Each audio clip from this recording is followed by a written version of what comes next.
Hello everyone. तो आज एक बार फिर से नई क्लास के साथ आज की जो क्लास है, अक्सर हम उस चीज के अंदर थोड़े से कंफ्यूज होते हैं। किस तरीके से होते हैं?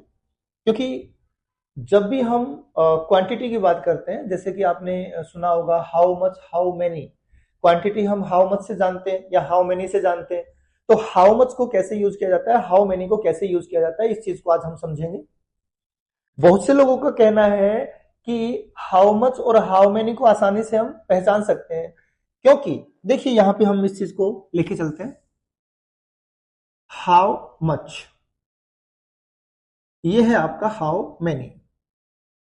तो हमने पूछा किसी से कि हाउ मच को कैसे यूज करेंगे, हाउ मेनी को कैसे यूज करेंगे, किन चीजों के साथ यूज करेंगे। तो जवाब आया, जो चीज अनकाउंटेबल है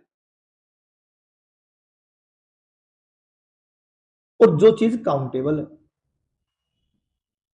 मतलब जिस चीज को गिना ना जा सके, जो अनकाउंटेबल है, उसके लिए हाउ मच को यूज करते हैं। जिस चीज को गिना जा सकता है, मतलब काउंटेबल है, उसके लिए हम हाउ मेनी को यूज करते हैं। तो बड़ा सिंपल था, इसमें समझने वाली कौन सी बात थी। लेकिन फिर भी एक थोड़ा सा छोटा सा कंफ्यूजन इसमें रहता है। तो हम स्टूडेंट से पूछते हैं, भाई कौन सी ऐसी चीजें हैं जिसको हम गिन नहीं सकते, कौन सी ऐसी चीजें हैं जिसको हम गिन नहीं सकते। तो काफी सारी चीजें बताई जाती है, जैसे कि वाटर को नहीं गिन सकते, मिल्क को नहीं गिन सकते, नॉलेज को नहीं गिन सकते।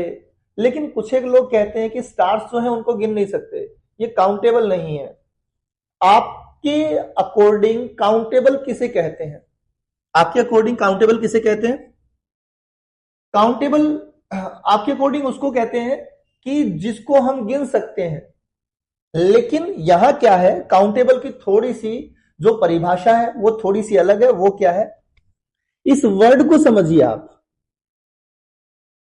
काउंटिंग, जिस वर्ड के आगे, जिस वर्ड के आगे काउंटिंग, जिस वर्ड के आगे काउंटिंग लग सकती है, उसे काउंटेबल बोलते हैं। जैसे कि आपने कहा जी स्टार। अब स्टार के आगे आप 1 लिख सकते हो जी? आपने कहा जी बिल्कुल लिख सकते हैं। मतलब काउंटिंग लिख सकते हैं हम, 1 2 3 4 5 इस तरीके से लिख सकते हैं। इसका मतलब स्टार क्या हो गया, ये तो काउंटेबल है। क्योंकि यदि हम इसको 2 करेंगे तो ये स्टार्स हो जाएगा। आप कह सकते हैं 1 स्टार, 2 स्टार, 3 स्टार, मतलब ऐसा बोल सकते हैं। लेकिन आप 1 पानी, 2 पानी, 4 पानी नहीं कह सकते, इसीलिए हम उन चीजों को काउंट नहीं कर सकते हैं। काउंटेबल चीज कौन सी रहेगी हमारी? काउंटेबल वो होगी जिसके आगे हम काउंटिंग लिख सकते हैं, जिसके आगे हम काउंटिंग लिख सकते हैं वो काउंटेबल होती है। अब नॉलेज के आगे आप 1 2 3 4 नहीं लगा सकते, तो नॉलेज क्या है? अनकाउंटेबल।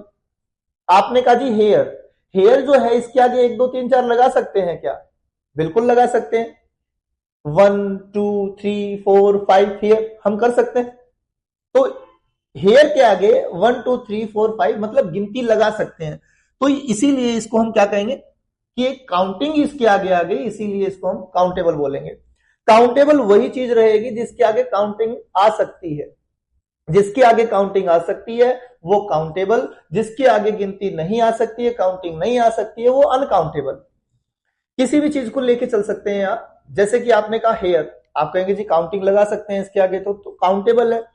स्टार के आगे काउंटिंग लगा सकते हैं जी, तो स्टार क्या है, वो भी काउंटेबल है। तो काउंटेबल की परिभाषा क्या रहेगी? जिसके आगे गिनती आ सकती है उसे हम काउंटेबल बोलते हैं, जिसके आगे गिनती नहीं आ सकती है उसको हम अनकाउंटेबल बोलते हैं। जैसे कि मनी, क्या आप मनी जो वर्ड है मनी, इसके आगे 1 2 3 4 लगा सकते हैं? आपने कहा जी नहीं लगा सकते, तो अनकाउंटेबल है मनी। लेकिन जो रुपीज है, रुपीज, इसके आगे लगा सकते हैं काउंटिंग कि 1 रुपी, 2 रुपीज, 3 रुपीज, बिल्कुल लगा सकते हैं। तो रुपीज जो है वो काउंटेबल है, क्योंकि उसके आगे आप गिनती लगा सकते हैं। जिसके आगे गिनती लगा सकते हैं, जिसके आगे गिनती लगा सकते हैं काउंटेबल, जिसके आगे गिनती नहीं लगा सकते हैं अनकाउंटेबल। तो आपको क्या करना है, आई होप कि आपको ये सारी चीजें अच्छे से क्लियर हो गई होगी। तो आपको क्या करना है, कमेंट में कुछ ऐसी चीजें डालनी है। आपको कमेंट करना है, बताना कि कौन कौन सी ऐसी चीजें हैं जिसको हम काउंट नहीं कर सकते हैं, कौन सी ऐसी चीजें हैं जिसको हम काउंट नहीं कर सकते हैं। तो आपको आपको कमेंट करना है, इनबॉक्स में जाके आप कमेंट करें और बताएं कौन कौन सी चीजें ऐसी हैं जिनको हम काउंट कर सकते हैं, कौन कौन सी चीजें हैं जिसको हम काउंट नहीं कर सकते। तो आज की क्लास यहीं पे हम समाप्त करते हैं। सब्सक्राइब करें, कमेंट करें, लाइक करें, जरूर करें। यदि आपको हमारा ये कॉन्सेप्ट अच्छा लगा तो